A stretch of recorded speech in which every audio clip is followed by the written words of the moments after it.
Төтенше жағдай кезінде жандарын шүберекке түйіп жұмыс бастаған шаруа қауымының еңбегі ерен. Әсіресе қырда жер жыртып, дән егіп жатқан диқандар үшін қазір қарбалас шақ.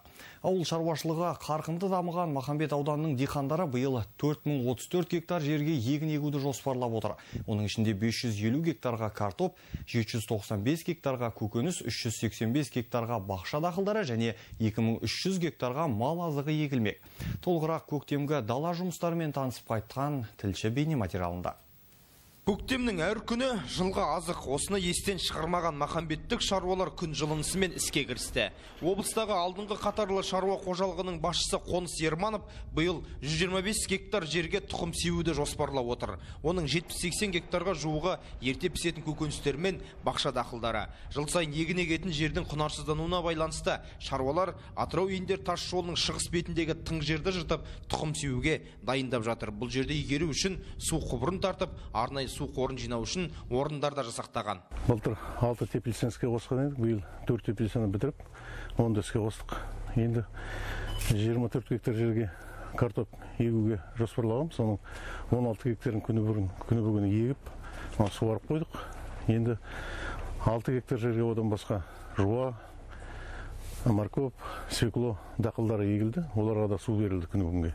Ал әрқайсысы 10 сотық болатын жылыжайларда дәнді дақылдар егу жұмыстары ақпан айында басталып кеткен. Соның нәтижесінде шаруалар ерте өнім алып, облыс халқын әдеттегідей алғаш болып көкөніспен қамтымақ. Жаңа жылғы егін егіп отырмыз ғой. Құбыр тартып, жолдың келесі бетіне су шығардық. Оның 2 котлован қазып оны бітірдік. Оның ар жағына сол 100 гектар жердің құбыр тартылады. Одан кейін ар жағында сол қауын қарбыз судан шығарамыз деп есептеп отырмыз.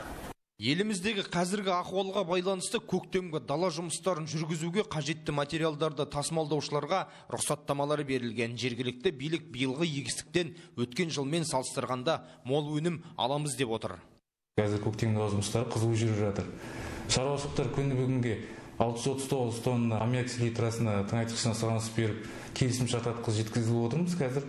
Аммофос тыңайтқышына 139 тонна шаруашылықтар сұраныстарын беріп, кезең-кезеңімен жеткізілуде. Шаруашылықтар өз кезеңінде тауарлы су көлемін тұтынуға 48 шаруа қожалық келісім шартқа отырып, өз жұмыстарын атқаруда.